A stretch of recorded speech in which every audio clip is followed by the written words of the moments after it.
Buenos días, hoy es martes 1 de agosto del año 2023. Transmitimos desde Cuenca Patrimonio Cultural de la Humanidad. A esta hora estamos saludando y dando la bienvenida al sociólogo Juan Cubi. Juan, buenos días. Estamos a 19 días de las elecciones presidenciales y también para renovar la Asamblea Nacional. Las elecciones son el 20 de agosto. En una campaña electoral en medio de hechos violentos que azotan al país. No hay tregua de la delincuencia, de las mafias.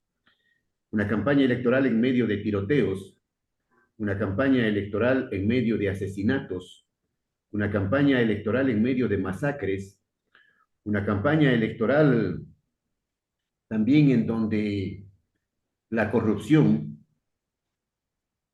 ha traspasado fronteras. Ahí está el conflicto colombiano, involucrado el hijo de Petro con su ex esposa que le denuncia.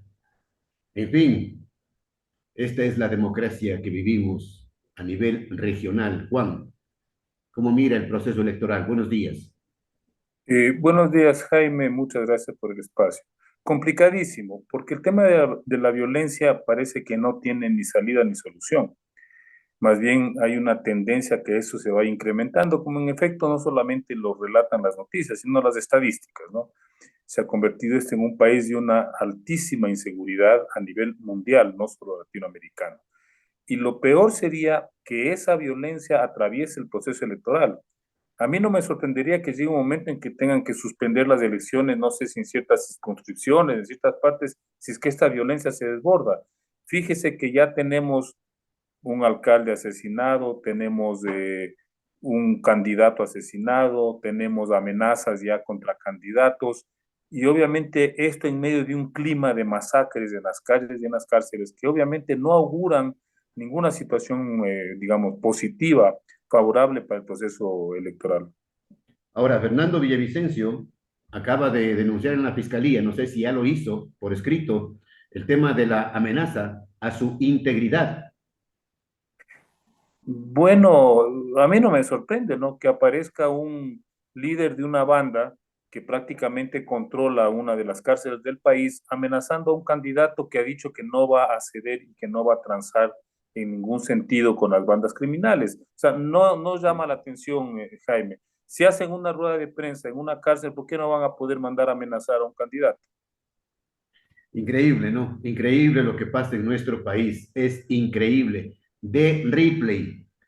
Juan, el asesinato al alcalde de Manta, le consulto cuál es su criterio electoralmente, a quién afecta, quién pierde.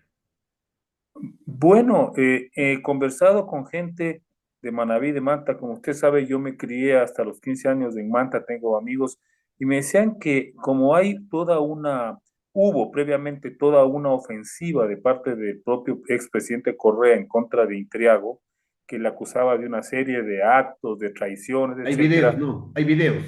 Exacto, me decían que probablemente eso vaya a generar una reacción en contra de la candidata al correísmo, que tiene su bastión, su votación fuerte y sólida en la provincia de Manabí.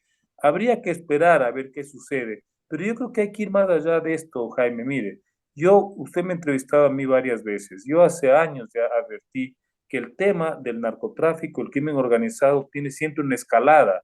Empiezan a matarse entre ellos, se disputan el territorio, luego amenazan al Estado y obviamente después van a imponer condiciones en la política formal, como ocurre en México. Es decir, o someten a los alcaldes electos, a los diputados, a los funcionarios de elección popular, o ponen directamente sus candidatos.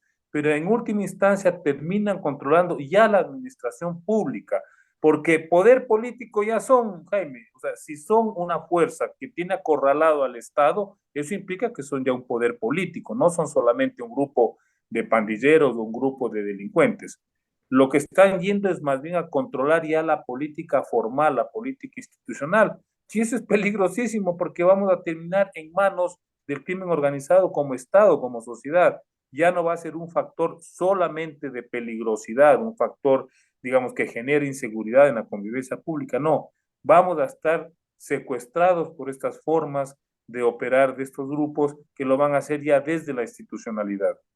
Volviendo al caso de Colombia, Juan, Raiza Bulgarín, así se llama, Raiza Bulgarín, candidata correísta a la Asamblea, involucrada en los chats de Nicolás Petro Burgos, hijo del presidente de Colombia.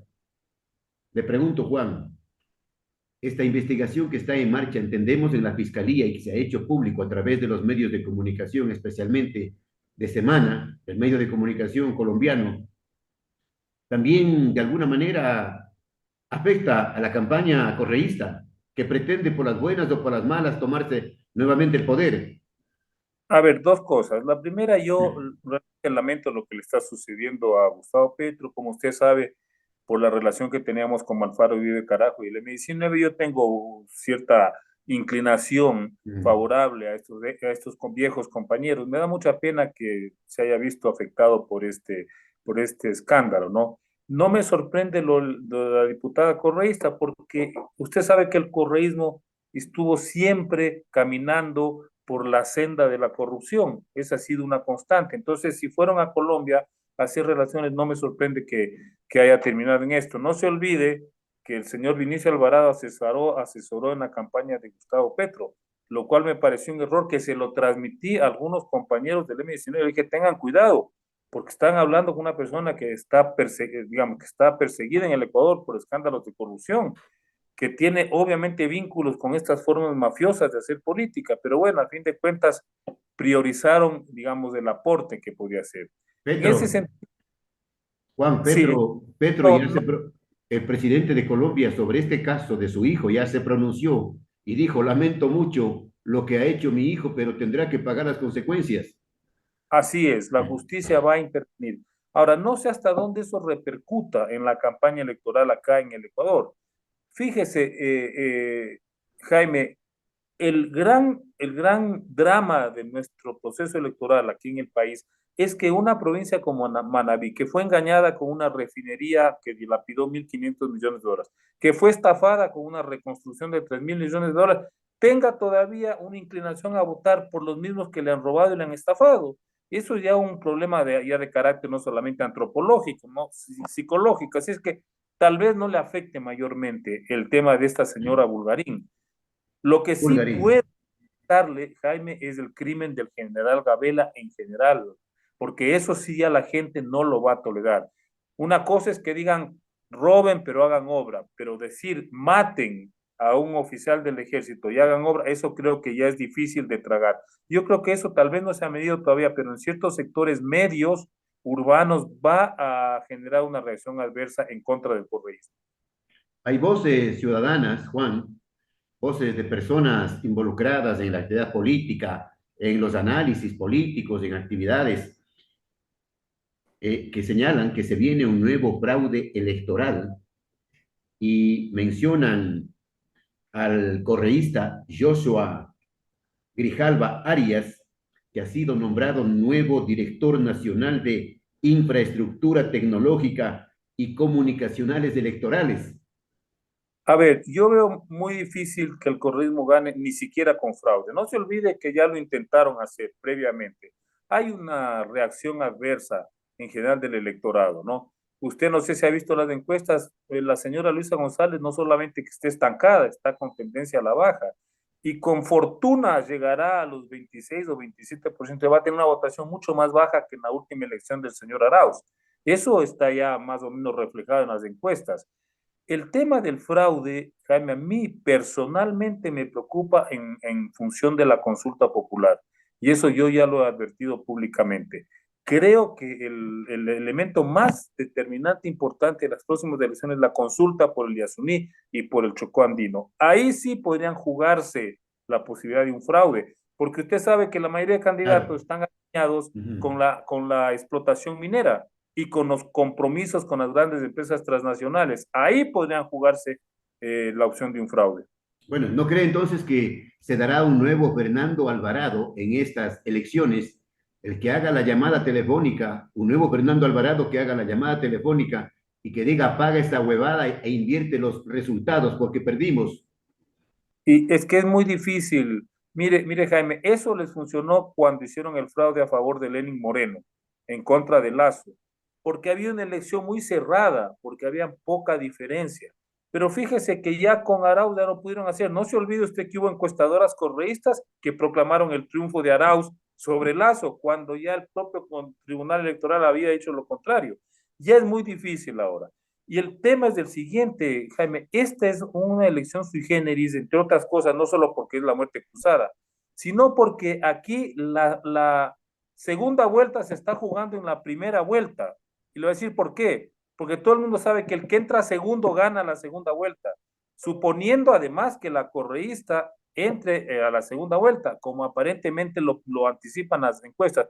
De ser así el caso, cualquiera que entre, sea Yacu Pérez, Otto o el señor Villavicencio, cualquiera le gana en segunda vuelta. De manera que hoy estamos asistiendo realmente a una segunda vuelta, porque el que va a entrar al balotaje es el próximo presidente de la República. Juan, por último, le consulto sobre el tema de los candidatos que están participando en este proceso electoral con glosas. Uno de ellos es Luisa González, justamente, que tiene una glosa de cerca de $800.000. ¿Cómo es posible que en este país se permita este tipo de cosas? Bueno, tenemos una deficiencia en el sistema electoral Impresionante. realmente. Y el código de la democracia, la gente pregunta. ¿Y el código? Exacto. Pero es que el tema es que hay una cantidad de leguleyadas que impiden que se aplique la ley. Que usted tiene candidatos con un pasado vergonzoso que están, no solamente están de candidatos, sino que a lo mejor salen elegidos. ¿Y qué es lo que va a suceder? ¿A qué van a ir a la asamblea, por ejemplo, en el caso de los asambleístas? Van a ir a hacer chanchullos y negociados. Obviamente, pues si tienen un pasado judicial de esas características. Pero así no hay una forma de filtrar, no hay una forma de establecer límites a la participación electoral, porque no es antidemocrático decirle a un señor que tiene glosas o que tiene juicio pendiente, si usted no puede participar, resuelve eso primero y luego láncese de candidato. Así debería funcionar un Pero, código de la democracia. pero la actuación de la mayoría de consejeros del Consejo Nacional Electoral, Juan, la actuación en este proceso electoral ha sido vergonzosa, permitiendo, por ejemplo, que el prófugo de la justicia sea quien lidere o comande la campaña de su movimiento o partido político. Vergonzoso esas actuaciones y el pueblo no confía, no confía. Pero Jaime, lo peor es que haciendo una campaña cuya imagen es un prófugo de la justicia acusado, sentenciado por corrupción, y eso genere adhesiones o genere de alguna manera el apoyo de los borregos, de los autodenominados borregos. Bueno, eso da el talante de lo que es digamos, la actividad o la acción o el sentimiento político de nuestra gente. Eso es penoso, más penoso que el propio papel del Consejo Nacional Electoral. Bien. Gracias, Juan, por la entrevista. Gracias por sus puntos de vista y que el pueblo saque sus propias conclusiones. Seguiremos conversando, Juan, en las próximas semanas, si usted lo permite. Con todo gusto, Jaime, estoy a su disposición. Bien, gracias desde siempre y hasta siempre.